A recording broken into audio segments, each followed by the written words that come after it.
ഒരു മഖാമിൽ വെച്ച് ഞാൻ പരിചയപ്പെടും. ഹബീബുൽ അജമി എന്ന് പറഞ്ഞിട്ട് ഏതാണെന്ന് നിങ്ങൾക്ക് ഓർമ്മയുണ്ടോ എന്ന് എനിക്കറിയില്ല. ഹബീബുൽ അജമിയെ ഞാൻ ഉച്ചരിച്ചു. അൽഹംദുലില്ലാഹ്, കറങ്ങി തിരിഞ്ഞ് നമ്മൾ ആ മഹാനുഭാവൻ്റെ ഹദറത്തിലെത്തിയിരിക്കുകയാണ്. അള്ളാഹു സ്വീകരിക്കട്ടെ. എവിടെയാണ് പറഞ്ഞത്? മഹാനായ ഹസൻ ബസ്വരി റളിയല്ലാഹു അൻഹു മഖാമിൽ. രണ്ട് സംഭവങ്ങൾ ഞാൻ അവിടെ ഓർമ്മപ്പെടുത്തി, പറയുമ്പോൾ നിങ്ങൾക്ക് തിരിയും. പോലീസ് പട്ടാളം വന്നിട്ട് ബഹുമാനപ്പെട്ട ഹസൻ ബസ്വരി എവിടെയെന്ന് ആരോട് ചോദിച്ചു? അവിടുത്തെ ഖാദിമായിരുന്ന ബഹുമാനപ്പെട്ട ഹബീബ് നജമിയോട് ചോദിച്ചു. ബഹുമാനപ്പെട്ടവർ പറഞ്ഞു അകത്തുണ്ട്. അവർ ചെന്ന് നോക്കുമ്പോൾ കാണുന്നില്ല. തിരിച്ചവർ വന്ന് ചോദിച്ചു, സൂഫിയാക്കൾ കള്ളം പറയുമോ? സൂഫിയാക്കൾ കള്ളം ഇല്ല, അകത്തുണ്ട്. വീണ്ടും അവർ പോയി, കാണാൻ കഴിഞ്ഞില്ല. ഹസൻ ബസ്രി റളിയല്ലാഹു അൻഹു ഇറങ്ങി വന്നിട്ട് ഹബീബുൽ അജമിയോട് ചോദിച്ചു, നീ എന്താ എന്നെ പിടിക്കാൻ വേണ്ടി പറഞ്ഞു വെച്ചതാണോ? അല്ല, പരീക്ഷിക്കാൻ വേണ്ടി ചോദിച്ചതാണോ? അപ്പോൾ എന്താ ഓതിക്കൊണ്ടിരുന്നത് ഓർമ്മയുണ്ടോ? എൻ്റെ സൂറത്ത് യാസീൻ, ഖുൽ ഹുവല്ലാഹു അഹദ്, ആയത്തുൽ കുർസി, അതൊക്കെ ഓതി. ആ സമയത്ത് പട്ടാളക്കാർ 7 പ്രാവശ്യം എൻ്റെ ശരീരത്തിൽ തൊട്ടു, പക്ഷേ എന്നെ കാണാൻ കഴിഞ്ഞില്ല. ആ ഉദ്ധരിച്ച മഹാനാണ് ഈ കിടക്കുന്നത് ഹബീബുൽ അജമി റളിയല്ലാഹു.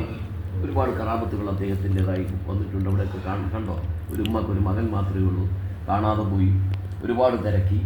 ബഹുമാനപ്പെട്ടവരുടെ ഹദറത്തിൽ വന്നിട്ട് ആ മകനൊക്കെ കുറിച്ച് പറഞ്ഞു. അപ്പം മൂപ്പർക്ക് മനസ്സിലായി ഇങ്ങടുത്തുണ്ട്. ഞൊടിയിടയിൽ മകനെ എത്തിച്ചു കൊടുത്തു.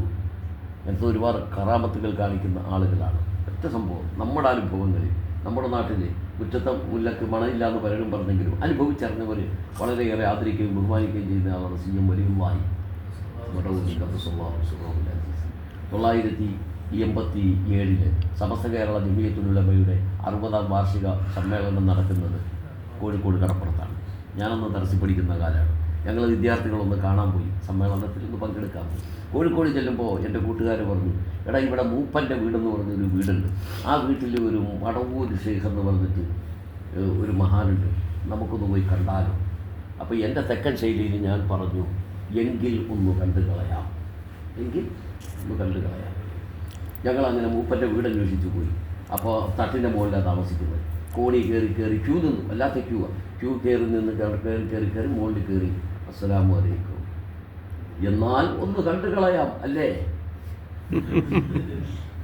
അല്ലാഹ്, അതേ പ്രയോഗം, അതേ ശൈലി. എന്നാൽ ഒന്ന് കണ്ടു കളയാം അല്ലേ? ഞാൻ പറഞ്ഞു, അത് ഞങ്ങൾ ഒന്നും വിചാരിച്ചാൽ ഒന്നും വിഷമം, ഞങ്ങൾ പൊരുത്തക്കേടൊന്നും വിചാരിച്ചാൽ ഞങ്ങളുടെ നാടൻ ശൈലിയിൽ പറഞ്ഞു പോയതാണ്. അപ്പം ഇവരൊക്കെ എൻ്റെ മകളെ കാണുന്നില്ല, എൻ്റെ മോനെ കാണുന്നില്ല, എൻ്റെ മോളെ കാണുന്നില്ല, പിടിച്ചു തരണം.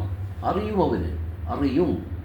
മഹാനായ വടകര മുഹമ്മദാജി, നമ്മളൊക്കെ കണ്ടവരില്ലേ, കണ്ടവർ ഒരുപാടുണ്ടാവില്ല. മുഹമ്മദാജിയുടെ അടുത്ത് ഒരു മൂലീനെ നഷ്ടപ്പെട്ട ഒരു വന്ന് കംപ്ലൈൻറ്റ് പറഞ്ഞു. അവരോട് പറഞ്ഞു, നീ ചെന്നാമിക്ക് മേടിച്ച് വയറ് നടക്ക്. വിഷയം എന്നതാ? മൂലീനെ കാണാതെ പോയതിന് മൂലീനെ കിട്ടാൻ വേണ്ടി സങ്കടം പറഞ്ഞതാ. മൂപ്പരെന്താ പറഞ്ഞു? ചെന്നാമക്കി എന്ന് പറഞ്ഞ സംഭവം മനസ്സിലായി. വയറിളക്കണ സാധനം ഒരു മരുന്നാണ്, അത് മേടിച്ച് വയറിളക്കിക്കും. ഇയാൾ അതും കുടിച്ചു. സംഗതി ബസ്സേ കയറി. ഒരു വഴിക്ക് ചെന്നപ്പോൾ ആകെ പിടുത്തം വിട്ടു. ബസ്സിൽ നിന്ന് ചാടി താഴെ ഇറങ്ങി. കാടും പരിസരമൊക്കെ നോക്കി ചെന്ന് നോക്കുമ്പോൾ കാര്യം സാധിക്കുന്നതിനിടയിൽ എന്ത് നിൽക്കുന്നു? പശു. മൂലി മൂപ്പരുടെ കയ്യിൽ നിന്ന് നഷ്ടപ്പെട്ട സാധനം സാധിക്കുന്നു. അനുഭവങ്ങൾ ഒരുപാടല്ലേ, തള്ളിക്കളയാൻ പറ്റില്ലല്ലോ. CM വലിയുള്ളാഹി നവറല്ലാഹു മർക്കദഹു. ഞാനൊരു വിഷയവുമായി ഞാനും എൻ്റെ വാപ്പയും എൻ്റെ ജ്യേഷ്ഠനും കൂടി ഹയാത്ത് കാലത്ത് ഞാൻ 3 വട്ടം കണ്ടിട്ടുണ്ട്. ഇതുകൂടാതെ 3 വട്ടം കണ്ടിട്ടുണ്ട്. ഇപ്പോൾ പറഞ്ഞ കൂടാതെ 3 വട്ടം ഒരു വിഷയമായി ചെന്ന് പറഞ്ഞപ്പോൾ ചോര കാണും. വിഷയം ഗൗരവമാണ്, അത് ഞാനിപ്പോൾ പറയുന്നില്ല. ഞാൻ കോട്ടയത്ത് നിന്ന് കോഴിക്കോട് മടവൂരിൽ ചെന്ന് പറയുമ്പോൾ ഒറ്റ വാക്ക്, ചോര കാണും. അല്ലാഹ്, ഇത് കേട്ടോടെ വിഷയവും മടക്കി കെട്ടി ഞങ്ങൾ പോയി. 3 കൊല്ലത്തിൻ്റെ ഇടയിൽ എൻ്റെ വാപ്പയും ഞാനും ജ്യേഷ്ഠനും മൂപ്പരുടെ അടുത്ത് വന്നു, ചോര കാണും. പലരും ശ്രമിച്ചു. അവസാനം ചോര അങ്ങോട്ട് കണ്ടു, കൈ അങ്ങോട്ട് വെട്ടേണ്ട അവസ്ഥ വന്നു. ആ ബഹളത്തിനിടയിൽ ആ പ്രശ്നം അവസാനിച്ചു. അത്ര മനസ്സിലാക്കിയാൽ ചോര കാണിച്ചു, ചോര കണ്ടു. അതോടുകൂടെ പ്രശ്നം രൂക്ഷമായി. കോട്ടയം DYSP വരെയൊക്കെ ഇടപെട്ടു. അതോടുകൂടെ പ്രശ്നങ്ങൾ മസ്ലഹത്തായി. ഇതെങ്ങനെ മുന്നിൽ കാണുന്നു? 3 കൊല്ലം മുമ്പേ കാണുന്നത് ചോര കാണും. മഹാന്മാരങ്ങനെയാണെന്ന് കൂട്ടി. അള്ളാഹു അവരൊക്കെ പണിയെടുത്തുണ്ടാക്കിയ, ഞാനെപ്പോഴും ആവർത്തിക്കുന്നത് എന്താ, ഹറാമൊന്നുമില്ല. ഹറാമ് നോക്കൂല, ഹറാമ് കാണൂല, ഹറാമ് ചിന്തിക്കില്ല. അപ്പം തന്നെ മനുഷ്യൻ രക്ഷപ്പെടും. മനസ്സിലായേ? അതായത് ഏറ്റവും വലിയ യുദ്ധം ഏതാണ്? അള്ളാഹുവിന്റെ റസൂൽ പറഞ്ഞു ഏറ്റവും വലിയ യുദ്ധം ആ ശരീരത്തോടുള്ള യുദ്ധം. ശരീരം വേണമെന്ന് പറയുമ്പോൾ അവൾ ഒരു സെക്കൻഡ് ചിന്തിക്കുക, അത് വേണോ വേണ്ട. അപ്പം അതിന്